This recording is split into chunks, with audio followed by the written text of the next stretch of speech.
بسم اللہ الرحمن الرحیم۔ محترم ناظرین السلام علیکم۔ حضرت محمد صلی اللہ علیہ وآلہ وسلم پر لاکھوں کروڑوں درود و سلام۔ جن کے والدین فوت ہو چکے ہیں وہ ماہ رمضان میں یہ ایک سورت ضرور پڑھیں۔ والدین کی مغفرت ہوگی، جنت والا مقام ملے گا۔ کیا تم اپنے ماں باپ کے لیے اتنا بھی نہیں کر سکتے؟ محترم ناظرین، کسی بھی انسان کے لیے دنیا میں سب سے زیادہ پاکیزہ اور محبت کرنے والا رشتہ اس کے ماں باپ کا ہے۔ اس کے بعد انسان کے سگے بہن بھائی اور پھر دوسرا رشتہ دار ہوتے ہیں۔ اس دنیا میں تعلق یا رشتے کسی بھی انسان کے لیے اولین ترجیح ہوتے ہیں، جبکہ کچھ رشتے تو ہماری زندگی کے لیے ایسے اہم اور لازم و منظم بھی ہو جاتے ہیں کہ ان کے بغیر زندگی گزارنا ناممکن اور مشکل ہو جاتا ہے۔ جو ماں باپ اپنی زندگی میں حیات ہوتے ہوئے اپنی اولاد کے لیے ہر طرح کی تنگ و دو اور ہر ممکن کوشش کرتے ہیں ان کی اولاد کامیاب ہو جائے، اور ان کے لیے یہ بات قابل فخر ہوتی ہے، اور ہر ماں باپ کی یہی خواہش ہوتی ہے کہ اس کی اولاد نیک اور فرمانبردار ہو، اپنے ماں باپ کا کہنا مانے اور ان کے لیے آسانیاں پیدا کریں۔ جو اولاد نیک اور فرمانبردار ہوتی ہے وہ اپنے والدین کے لیے بخشش کا سبب بنتی ہے، کیونکہ نیک اور فرمانبردار اولاد والدین کی وفات کے بعد ان کے لیے مختلف وظائف اور ذکر و اذکار کر کے ان کی روحوں کو بخشتی ہے، جس سے ان کے والدین کی اخروی زندگی آسان ہو جاتی ہے اور ان کے درجات بلند ہو جاتے ہیں۔ اس طرح ہمارا آج کا وظیفہ بھی والدین کی وفات کے بعد ان کی بخشش کا ذریعہ بنتے ہوئے ایک بہت ہی پیاری سی صورت کا وظیفہ ہے کہ جو شخص بھی رمضان المبارک میں یہ ایک صورت پڑھ لیتا ہے اس کے والدین کی مغفرت کر دی جائے گی، ان کو جنت میں اعلیٰ مقام ملے گا۔ تو جن لوگوں کے والدین اس دنیا سے وفات پا چکے ہیں ان کو چاہیے کہ وہ اس صورت کی رمضان المبارک کے بابرکت دنوں میں تلاوت کر کے ان کی بخشش و مغفرت کا ذریعہ بنے۔ جو ماں باپ اپنی اولاد کے لیے ہر طرح کے فرائض اور حقوق کو انجام دیتے ہیں، کیا اس اولاد پر ماں باپ کا اتنا بھی حق نہیں؟ اور کیا وہ لوگ اپنے ماں باپ کے لیے اتنا بھی نہیں کر سکتے؟ اگر آج وہ اپنے والدین کے لیے اس طرح کے ذکر و اذکار اور تلاوت قرآن پاک کر کے ان کی روحوں کو نہیں بخشوا سکتے تو کل ان کی اولاد بھی ایسے لوگوں کے لیے کوئی ذکر و اذکار اور وظائف نہ کرتے ہوئے ان کو نہ بخشوائے پائے گی۔ تو ناظرین، آج کا وظیفہ جو والدین کی مغفرت کے لیے ایک بہت ہی پیاری صورت کا وظیفہ ہے، آپ نے اسے رمضان مبارک کے بابرکت دنوں میں لازمی کرنا ہے تاکہ آپ کے والدین کی مغفرت ہو جائے اور ان کے درجات بلند ہو جائیں اور ان کو جنت میں اعلیٰ مقام مل جائے۔ اس صورت کی تلاوت کرنے سے نہ صرف والدین کی مغفرت کی بلکہ بڑھنے والے کو بھی دنیا کی ہر چیز ملے گی۔ حضرت علی رضی اللہ تعالی عنہ سے روایت ہے کہ نبی پاک صلی اللہ علیہ وآلہ وسلم نے فرمایا، جو شخص اپنے والدین کے لیے دعا کرتا ہے اس کی زندگی میں اس کو ثواب ملتا ہے اور اس کے والدین کے درجات بلند ہوتے ہیں۔ والدین کی مغفرت کے لیے دعا کرنا اپنے درجات کی بلندی کا وعدہ بھی ہے۔ جب آپ اپنے والدین کے لیے دعا کرتے ہیں تو اللہ تعالیٰ آپ کے اعمال کو بھی قبول کرتے ہیں۔ اسی طرح والدین کی مغفرت کے لیے دعا کرنے سے اس کے گناہوں کو معاف کر دیتے ہیں اور ان کی اخروی منزل کو بہتر بنا دیتے ہیں اور ان کے لیے جنت میں اعلیٰ مقام کا انتظام کیا جاتا ہے۔ ناظرین، جنت ایک ایسی شاندار بے مثال جگہ ہے جو اللہ عز و جل نے ایمان والوں کے لیے بنائی ہے، اور اس میں ایسی نعمتیں رکھی ہیں جو نہ کسی نے دیکھی، نہ کسی کان میں سنی اور نہ ہی کسی دل میں اس کا خیال آیا۔ جنت کے بارے میں جو کچھ بیان کیا جاتا ہے وہ صرف سمجھانے کے لیے ہوتا ہے۔ دنیا کی اعلیٰ ترین چیز کا بھی جنت کسی نعمت سے کوئی مقابلہ نہیں۔ لیکن اب سوال یہ ہے کہ کیا آخرت میں انسان کی نہ ختم ہونے والی زندگی میں بھی ہمارے یہ اہم اور پاکیزہ رشتے کیا ہمارے ساتھ ہوں گے؟ یعنی جنت میں یہ سوال اکثر ہمارے ذہنوں میں آتا ہے کہ اس دنیا میں ہمارا سب سے عظیم رشتہ ہماری ماں کا ہے، یعنی ہماری ماں کیا جنت میں بھی ہمارے ساتھ ہوگی؟ آئیے احادیث کی روشنی میں اس سوال کا جواب تلاش کرتے ہیں۔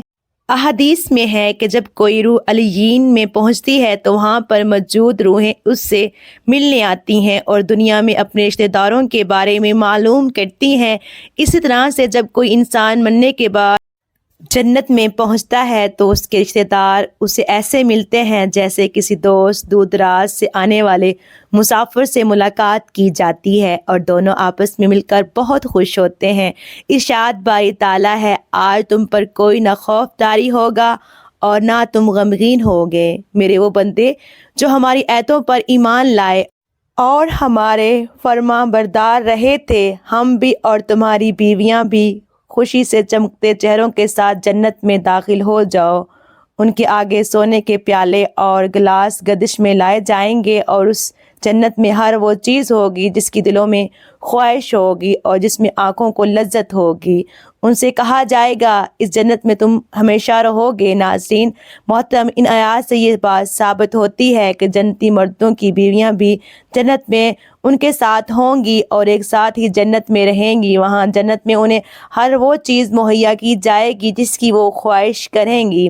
حضرت ابو ہریرہ رضی اللہ تعالیٰ عنہ سے روایت ہے کہ رسول اکرم صلی اللہ علیہ وآلہ وسلم نے ارشاد فرمایا، جس وقت کوئی مومنین بندہ مرنے کے قریب ہوتا ہے تو رحمت کے فرشتے سفید ریشمی کپڑا لے کر آتے ہیں اور روح سے کہتے ہیں کہ نکل جا، تو اللہ سے رضی مند ہے اور اللہ تجھ سے رضا مند ہے۔ اللہ تعالیٰ کی رحمت کی جانب، اپنے پروردگار کی جانب جو کہ غضبناک نہیں ہے، پھر وہ روح اس طرح معطر حالت میں نکل جاتی ہے جس طرح سے عمدہ خوشبودار مشک، اور فرشتے ہاتھ پر اسے اٹھائے ہوئے آسمان کے دروازے پر لے جاتے ہیں، اور آسمان والے فرشتے کہتے ہیں کیا عمدہ خوشبو ہے جو کہ زمین سے آئی ہے۔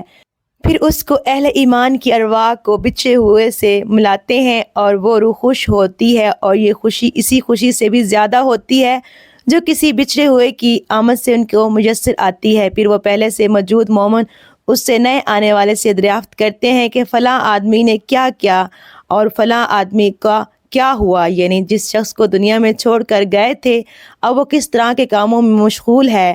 پھر انہیں میں سے چند روحیں آپس میں ایک دوسرے سے کہتی ہیں کہ ابھی ٹھہر جاؤ اور اسے چھوڑ دو کیونکہ یہ دنیا کے غم میں مبتلا ہے۔ روح پوچھتی ہے کہ کیا وہ شخص ابھی تم لوگوں کے پاس نہیں پہنچا؟ وہ تو کب کا مر چکا تھا۔ اس پر وہ روحیں کہتی ہیں کہ پھر تو وہ جہنم میں گیا ہوگا۔ ناظرین محترم، پیارے نبی صلی اللہ علیہ وآلہ وسلم نے فرمایا کہ تمہارے اعمال تمہارے ان رشتہ داروں اور خاندان والوں کے سامنے جو اخرت یعنی عالم برزخ میں ہیں عشق کیے جاتے ہیں۔ اگر نیک عمل ہو تو وہ خوش ہوتے ہیں، وہ کہتے ہیں کہ اللہ پاک کا فضل اور رحمت ہے، بس اپنی یہ نعمت اس پر پوری کیجیے اور اس پر اس کو موت دیجیے۔ اور اسی طرح پھر گناہگار شخص کا عمل پیش ہوتا ہے تو وہ کہتے ہیں کہ اے اللہ اس کے دل میں نیکی ڈال دے جو تیری رضا اور قرب کا سبب ہو جائے۔ مختلف روایات سے معلوم ہوتا ہے کہ جنت میں داخل ارواح ایک دوسرے کو پہچانتے ہوں گے اور ایک دوسرے سے ملتے جلتے رہیں گے، اور ان میں سے بعض کو ایک ساتھ رکھا جائے گا۔ سورۃ الطور کی آیت نمبر 21 میں اللہ سبحانہ و تعالیٰ کا فرمان ہے، اور جو لوگ ایمان لائے اور ان کی اولاد نے بھی ایمان میں اس کی پیروی کی تو ان کی اولاد کو ہم انہی کے ساتھ شامل کر دیں گے اور ان کے نیک عمل میں کسی چیز کی کمی نہیں کریں گے۔ حضرت ابن عباس رضی اللہ تعالیٰ عنہ سے مروی ہے کہ بے شک اللہ مومن کی آنکھوں کو ٹھنڈا کرنے کے لیے اس کی اولاد کو ان کے اصل مقام تک بلند کر کے اس کے پاس اس کے درجے بھی پہنچا دیں گے، اگر چاہیں اولاد اپنے اعمال کے اعتبار سے اس درجے تک نہ پہنچتی ہو۔ پھر آپ صلی اللہ علیہ وآلہ وسلم نے یہ آیت تلاوت فرمائی، اور جو لوگ ایمان لائے اور ان کی اولاد نے بھی ایمان میں اس کی پیروی کی، اسے معلوم ہوتا ہے کہ انسانوں کی اولاد کو اس کے مطابق ان کے ساتھ ہی رکھا جائے گا۔ جو لوگ جنت میں جائیں گے تو یقیناً یہ وہ لوگ ہوں گے جنہوں نے صدقے دل سے توبہ استغفار کر لیا ہو، تو اللہ تعالیٰ ان کو معاف فرما کر جنت میں داخل کر دے گا جہاں اللہ عز و جل ان کی خواہش پوری فرما دے گا۔ اور یہ یقیناً ان کی خواہش میں سے ایک خواہش یہ بھی ہوگی کہ دنیا میں اس سے جو بھی گناہ سرزد ہو چکے یا کوئی گناہ اس نے کیے ہوں تو اس سے وہ تمام اعمال بھلا دیے جائیں گے، کیونکہ جنت امن اور سکون کی جگہ ہوگی جہاں منفی خیالات اور غصے کی کوئی گنجائش نہ ہوگی، اور ایک مومن اور جنتی کے لیے ہر طرح خوشحالی کی خوشحالی ہوگی۔ ناظرین کرام، والدین کے لیے مغفرت کی دعائیں ماں باپ سے بے پرواہی برتنا خدا کی ناشکری ہے۔ حدیث نبوی صلی اللہ علیہ وآلہ وسلم ہے، جب مرنے کے بعد مردوں کو 3 چیزیں فائدہ پہنچاتی ہیں: صدقہ جاریہ پھیلاؤ، علم اور صالح اولاد کی دعائیں۔ حضرت جہم رضی اللہ تعالی عنہ کے محبوب صلی اللہ علیہ وسلم کی خدمت میں حاضر ہوئے اور کہا، یا رسول اللہ صلی اللہ علیہ وآلہ وسلم، میرا ارادہ ہے کہ میں آپ صلی اللہ علیہ وآلہ وسلم کے ہمراہ جہاد میں شرکت کروں، اور اس لیے آیا ہوں کہ آپ صلی اللہ علیہ وآلہ وسلم سے اس معاملے میں مشورہ لوں، فرمائیے کیا حکم ہے؟ حضرت محمد صلی اللہ علیہ وآلہ وسلم نے ان سے پوچھا، تمہاری والدہ زندہ ہے؟ حضرت جابر رضی اللہ تعالی عنہ نے کہا، جی ہاں زندہ ہے۔ حضور نبی اکرم صلی اللہ علیہ وآلہ وسلم نے ارشاد فرمایا، تو پھر انہی کی خدمت میں لگے رہو، کیونکہ جنت ان کے قدموں میں ہے۔ رضائی ماں کے ساتھ بھی اچھے سلوک کیجیے، ان کی خدمت کیجیے اور ان سے احترام سے پیش آئیے۔ حضرت ابو طفیل رضی اللہ تعالی عنہ کہتے ہیں، میں نے جرانہ کے مقام رسول اللہ صلی اللہ علیہ وآلہ وسلم کو دیکھا، آپ صلی اللہ علیہ وآلہ وسلم گوشت تقسیم فرما رہے تھے، اتنے میں ایک خاتون آپ صلی اللہ علیہ وآلہ وسلم کی خدمت میں حاضر ہوئی۔ آپ صلی اللہ علیہ وآلہ وسلم نے ان کو چادر بھی بچھائی اور اس پر بیٹھا دیا۔ میں نے لوگوں سے پوچھا، یہ کون صاحبہ ہیں؟ لوگوں نے بتایا، یہ آقا صلی اللہ علیہ وآلہ وسلم کی وہ ماں ہیں جنہوں نے آپ صلی اللہ علیہ وآلہ وسلم کو دودھ پلایا تھا۔ والدین کی وفات کے بعد بھی ان کا خیال رکھیے، ان کے ساتھ نیک سلوک کرنے کے لیے چاق و چوبند رہیں، ماں باپ کے لیے مغفرت کی دعائیں کرتے۔ تو ناظرین محترم، وقت کی نزاکت کو مد نظر رکھتے ہوئے وظیفے کی جانب چلتے ہیں کہ وظیفے میں آپ نے وہ کون سی سورت پڑھنی ہے اور کس طرح پڑھنی ہے جس سے والدین کی مغفرت ہوگی، ان کے درجات بلند ہوں گے اور ان کو جنت میں اعلیٰ مقام ملے گا۔ تو ناظرین، آپ نے رمضان المبارک میں اس سورت کی تلاوت کرنی ہے، کیونکہ رمضان المبارک حضور پاک صلی اللہ علیہ وآلہ وسلم کی امت کا مہینہ ہے، اور اس میں اللہ تعالیٰ روزانہ ہزاروں لوگوں کو عذاب جہنم سے نجات دیتا ہے اور ہزاروں لوگوں کی مغفرت کر دی جاتی ہے۔ تو اس لیے آپ نے رحمت و برکت والے مہینے میں اور جہنم سے نجات والے مہینے میں یہ عمل لازمی کرنا ہے۔ یہ صورت آپ نے بتائے گئے طریقے کے مطابق لازمی پڑھنی ہے، اس سے آپ کے والدین کی مغفرت ہو جائے گی، ان کو جنت میں اعلیٰ مقام ملے گا۔ تو ناظرین، یہ صورت آپ کسی بھی نماز کے بعد رمضان المبارک میں جس دن آپ کے سامنے یہ ویڈیو آ جائے اس دن سے پڑھنا شروع کر دیں۔ آپ اس صورت کو کسی بھی نماز ادا کرنے کے بعد اس صورت کی تلاوت کریں۔ نماز فجر ادا کرنے کے بعد سب سے پہلے حضور پاک صلی اللہ علیہ وآلہ وسلم کی ذات اقدس پر درود پاک کا نذرانہ پیش کرنا ہے۔ ناظرین محترم، درود پاک پڑھنے کے بعد آپ نے ایک مرتبہ سورۃ الفاتحہ، جو قرآن پاک کی اولین سورت ہے، اس کی تلاوت کرنی ہے۔ ایک مرتبہ سورۃ فاتحہ پڑھنے کے بعد آپ نے 3 بار سورۃ اخلاص پڑھنی ہے۔ اس کے بعد اتنا ہی درود پاک پڑھنا ہے جتنا وظیفہ شروع کرنے سے پہلے پڑھا تھا، اور پھر آخر میں اپنے والدین کی بخشش کے لیے دعا کرنی ہے۔ حضرت عبداللہ بن عباس رضی اللہ تعالیٰ عنہ سے روایت ہے کہ نبی کریم صلی اللہ علیہ وآلہ وسلم نے فرمایا، جو شخص اپنے والدین کے لیے دعا کرتا ہے، اللہ تعالیٰ ان کے مغفرت فرما دیتا ہے اور ان کے درجات بلند کرتا ہے۔ تو والدین کی مغفرت کے لیے دعا کریں، اس سے نہ صرف والدین کی روح کو سکون ملتا ہے بلکہ اللہ تعالیٰ دعا کرنے والے کی زندگی میں بھی سکون، خوشی اور اطمینان پیدا فرما دیتے ہیں۔ حضرت ابو ہریرہ رضی اللہ تعالیٰ عنہ فرماتے ہیں، جب تم اپنے والدین کے لیے دعا کرتے ہو تو اللہ تمہیں دنیا میں راحت اور خوشی دیتی ہیں اور تمہارے رزق میں برکت ڈال دیتے ہیں۔